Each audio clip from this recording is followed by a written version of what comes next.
Hello viewers, welcome to learn computer easy channel. இந்த வீடியோவில் நம்ம என்ன பார்க்க போகிறோன்னா ஊப்ஸோட அதாவது ஆப்ஜெக்ட் ஓரியன்டட் ப்ரோக்ராமிங்கோட பேசிக் கான்செப்ட்ஸை பார்க்க போகிறோம். அதில் என்னென்ன அப்படி இருக்குதுன்னு பார்த்திங்கன்னா கிளாஸ், ஆப்ஜெக்ட், என்கேப்சுலேஷன்,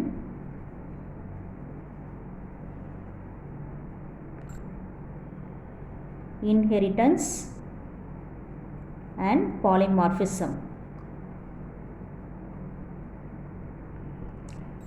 ஃபஸ்ட்டு கிளாஸ்னா என்ன அப்படின்னு பார்த்தீங்கன்னா it is a template of object. அதாவது ஒரு ஆப்ஜெக்ட்டுக்கு என்னென்னலாம் தேவையோ அதை எல்லாத்தையும் சேர்த்து ஒரு ஃப்ரேம் ஒர்க்காக போட்டோம் அப்படின்னா அதுக்கு பேர் கிளாஸ். கிளாஸுங்கிறது ஒரு ஜென்ரல் நேம். அதாவது இப்போ ஒரு கன்சர்னில் செட் ஆஃப் எம்ப்ளாயீஸ் இருக்காங்கன்னா ஒவ்வொருத்தருக்கும் ஒவ்வொரு டெசிக்னேஷன் இருக்கும். அந்த ஒவ்வொரு டெசிக்னேஷனும் இருக்கிற தனித்தனி ஆளை ஆப்ஜெக்ட்டுன்பாங்க. அதுவே மொத்தமாக சேர்த்து அவங்களுக்கு ஒரு நேம் கொடுப்பாங்க. அதுக்கு பேர் தான் class. It is a common name given to a set of people. அந்த காமன் நேமுக்கு பேர் தான் கிளாஸ். அதுவே அந்த கிளாஸுக்குள்ளே வர ஒவ்வொரு இண்டிவிஜுவல் பர்சனையும் ஆப்ஜெக்ட் அப்படின்னு சொல்லுவோம். ஆப்ஜெக்ட்டுன்றது ஒரு real world entity. Each and every object in the real world is represented as an object.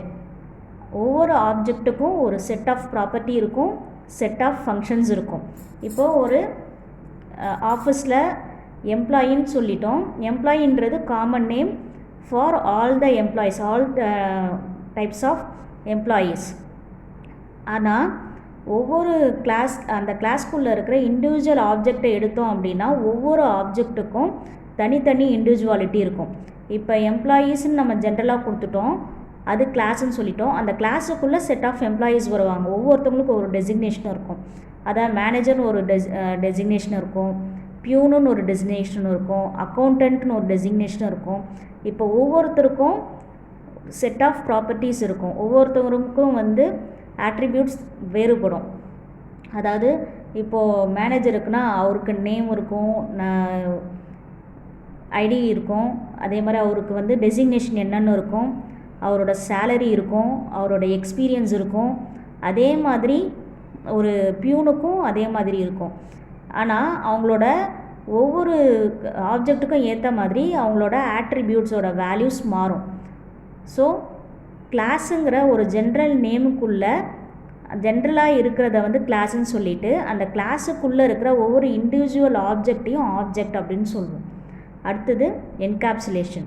Encapsulation means it is a process of protecting the data from the external use or destruction. அதாவது ஒரு டேட்டாவை, ஒரு ப்ரோக்ராமில் இருக்கிற டேட்டாவை வேறு ஒரு ப்ரோக்ராமோ இல்லை வேறு ஒரு கிளாஸோ அக்சஸ் பண்ணாமல் இருக்கிறதுக்காக ப்ரொவைட் பண்ண ஒரு ஃபங்க்ஷனாலிட்டி தான் என்கேப்சுலேஷன். என்கேப்சுலேஷனில் கேப்சியூல்னு ஒரு வேர்ட் வருது. அதை பேஸ் பண்ணி தான் என்கேப்சுலேஷன் அப்படிங்கிறத கொண்டு வந்திருக்காங்க. கேப்சூலுங்கிறது ஒரு ஜென்ரல் சயின்டிஃபிக் நேம். கேப்சூல் என்ன பண்ணும்? இப்போ கேப்சூல்ன்றது ஒரு கவர் ஏரியா மாதிரி தான். இப்போது டேப்லெட்ஸில் கேப்சூல்ஸ்னு வருது. அந்த கேப்சூல் எதுக்காக யூஸ் பண்ணுறோம் அப்படின்னு பார்த்திங்கன்னா கேப்சூலுக்குள்ளே ஒரு சில திங்ஸ் இருக்கும், கெமிக்கல்ஸ் இருக்கும். நம்மளோட டிசீஸ் ஏதாவது சரியாக்கிறதுக்காக நம்ம கேப்சூல்ஸை சாப்பிடுவோம். அந்த கேப்சூல் பார்த்திங்கன்னா டேப்லெட்டும் தனியாக இருக்கும், கேப்சூலும் தனியாக இருக்கும். கேப்சூல் எதுக்காக அப்படின்னு பார்த்திங்கன்னா உள்ளே இருக்கிற மெட்டீரியல்ஸ் உடனே சடனாக எந்த சேஞ்சஸும் பண்ணாமல் இருக்கிறதுக்காக அந்த கேப்சூலை போடுறோம். அதுக்குள்ளே இருக்கிற திங்ஸ் மற்ற வெளியில் இருக்கிற ஏதாவது ஒரு விஷயத்தினால அது அஃபெக்ட் ஆகி வேறு எதுவும் சேஞ்சஸ் கொடுத்துடக்கூடாதுன்றதுக்காக தான் அந்த மாதிரியான மெட்டீரியல்ஸை ஒரு கேப்சூலுக்குள்ளே போட்டு நம்மளுக்கு மெடிசினாக கொடுப்பாங்க. அதே மாதிரி சீட்ஸுக்கு மேலே ஒரு கவர் இருக்கும், அதுக்கு பேர் கேப்சியூல். எல்லா சீட்ஸ்லேயுமே மேலே ஒரு கவர் இருக்கும். நீங்கள் எந்த சீடு எடுத்தாலும் மேலே ஒரு கவர் இருக்கும். அந்த கவர் எதுக்கு அப்படின்னு பார்த்தீங்கன்னா உள்ளே இருக்கிற சீடை வெளியில் இருக்கிற எந்த விஷயமும் அஃபெக்ட் பண்ணாமல் இருக்கிறதுக்காக தான் அந்த கேப்சியூலுங்கிற ஒரு விஷயம் இருக்குது. அதே மாதிரி தான் ப்ரோக்ராம்லேயும் என்கேப்சுலேஷன்ற ஒரு ப்ராசஸ்க்காக 3 அக்சஸ் ஸ்பெசிஃபையர்ஸ் ஆப்ஜெக்ட் ஓரியன்டட் ப்ரோக்ராமிங்கில் வச்சுருக்காங்க. ஒன்று private, another one is public, another one is protected. இந்த 3 ஆக்சஸ் ஸ்பெசிஃபையர்ஸும் எதுக்குன்னா ஒரு கிளாஸில் க்ரியேட் பண்ண டேட்டாவையும் அதாவது ப்ராப்பர்ட்டிஸையும் மெத்தட்ஸையும் இன்னொரு கிளாஸ் வந்து அன்வான்டாக அக்சஸ் பண்ணாமல் இருக்கிறதுக்கும் அந்த டேட்டாவையும் ஃபங்க்ஷனையும் எதுவும் டேமேஜ் பண்ணாமல் இருக்கிறதுக்காகவும் தான் இந்த அக்சஸ் ஸ்பெசிஃபையர்ஸை யூஸ் பண்ணுறோம். இதுக்கு பேர் தான் encapsulation. Encapsulation means protecting the data from incorrect use and data destruction. அதாவது அந்த டேட்டாவை டெலீட் பண்ணாமல் இருக்கிறதுக்கும் அந்த டேட்டாவை இன்னஃபிஷியலாக யூஸ் பண்ணாமல் இருக்கிறதுக்காகவும் தான் என்கேப்சுலேஷனுங்கிற ப்ராசஸ் இருக்குது. அடுத்தது வந்து இன்ஹெரிட்டன்ஸ். இன்ஹெரிட்டன்ஸ்ன்றது நம்ம சயின்ஸில் கேள்விப்பட்ட ஒரு வேர்டு தான். இப்போ இன்ஹெரிட்டன்ஸ் அப்படின்னா இதில் வந்து ஹெரிடிட்ரி அப்படின்னு ஒன்று இருக்குது. ஹெரிட்னா ஹெரிடிட்ரி அப்படின்னு பார்த்திங்கன்னா ஏற்கனவே இருக்கிறவங்க கிட்டேருந்து அவங்களோட கேரக்டரிஸ்டிக்ஸை அக்சஸ் பண்ணிக்கிறதுக்கு பேர் தான் ஹெரிடிட்ரி. இப்போ நம்ம ஃபேமிலியிலே ஏதாவது ஒரு கேரக்டர் வந்து எல்லாருக்கும் வரும், ஆனால் அவங்களுக்குன்னு தனி இண்டிவிஜுவல் கேரக்டர்ஸ் இருக்கும். அதே மாதிரி அவங்களோட ஃபோர் ரன்னர்ஸ் கிட்ட இருந்துன்ற கேரக்டர்ஸ் வரும். இதுக்கு பேர் ஹெரிடிட்ரி அப்படின்பாங்க. அதே மாதிரி தான் ப்ரோக்ராமிங்கில் இன்ஹெரிட்டன்ஸ்ன்ற ப்ராசஸ் எப்படி வச்சுருப்பாங்கன்னா, ஒரு கிளாஸ்லேருந்து புதுசாக ஒரு கிளாஸ் க்ரியேட் பண்ணுவாங்க. ஏற்கனவே இருக்கிற கிளாஸ்லேருந்து ஒரு புது கிளாஸ் க்ரியேட் பண்ணுவாங்க. அந்த ஏற்கனவே இருக்கிற கிளாஸை வந்து பேஸ் கிளாஸ் அப்படின்னு சொல்லுவோம். புதுசாக இருக்கிற கிளாஸை வந்து டிரைவ்டு கிளாஸ் அப்படின்னு சொல்லுவோம். இந்த பேஸ் கிளாஸுக்குன்னு தனி set of properties and functions இருக்கும். அதே மாதிரி டிரைவ்டு கிளாஸ்லேயும் ஒரு set of properties and functions இருக்கும். இந்த இன்ஹெரிட்டன்ஸால் என்ன யூஸ் அப்படின்னு பார்த்திங்கன்னா, டிரைவ்டு கிளாஸால் பேஸ் கிளாஸில் இருக்கிற ப்ராப்பர்ட்டிஸையும் மெத்தட்ஸையும் அக்சஸ் பண்ணிக்க முடியும். நான் இங்கே ப்ராப்பர்ட்டிஸ் அண்ட் மெத்தட்ஸ் அப்படின்னு எதை சொல்கிறேன்னா, ப்ராப்பர்ட்டிஸ்ன்றது டேட்டாஸ் அதாவது வேரியபிள்ஸ். நம்ம ப்ரோக்ராமில் வேரியபிள்ஸ்னு சொல்கிறோம் இல்லையா, அதுதான் இங்கே ப்ராப்பர்ட்டிஸ். ஆப்ஜெக்ட் ஓரியன்டட் ப்ரோக்ராமிங்கில் அந்த வேரியபிள்ஸை ப்ராப்பர்ட்டிஸ் அப்படின்னு சொல்லுவோம். அடுத்தது மெத்தட்ஸ்னு எதை சொல்கிறேன்னா, ஃபங்க்ஷன்ஸை தான் நான் மெத்தட்ஸ்ன்னு சொல்கிறேன். ஆப்ஜெக்ட் ஓரியன்டட் ப்ரோக்ராமிங்கில் அதாவது C++ல் ப்ராப்பர்ட்டிஸ்ன்றது டேட்டா அதாவது variables, மெத்தட்ஸ்ன்றது functions.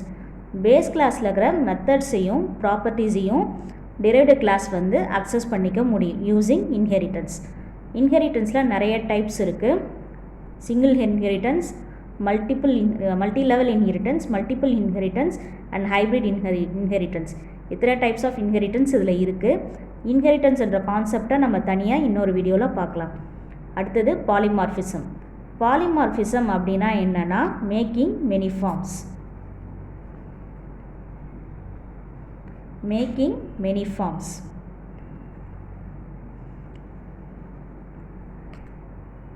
Making many forms அப்படின்னா என்னென்னா, இந்த ப்ரோக்ராமிங்கை பொறுத்த வரைக்கும் பாலிமார்ஃபிசமில் எப்படி அக்சஸ் பண்ணுறாங்க, எப்படி டிஃபைன் பண்ணுறாங்க அப்படின்னு பார்த்திங்கன்னா, ஒரு ஃபங்க்ஷனோ இல்லை ஒரு ஆப்ரேட்டரோ ஒவ்வொரு இடத்துக்கு ஏற்ற மாதிரி டிஃப்ரெண்ட்டாக அது பிஹேவ் பண்ணுச்சுன்னா அதுக்கு பேர் பாலிமார்ஃபிசம். இப்போது ஆப்ஜெக்ட் ஓரியன்டட் ப்ரோக்ராமிங்கில் 2 டைப்ஸ் ஆஃப் பாலிமார்ஃபிசம் இருக்குது. ஒன்று வந்து compile time polymorphism, another one is run time polymorphism. Compile time பாலிமார்ஃபிசமில் operator overloading and method overloading ரெண்டு இருக்குது. ரன் டைம் பாலிமார்ஃபிசமில் விர்ச்சுவல் ஃபங்க்ஷன்ஸ் இருக்குது.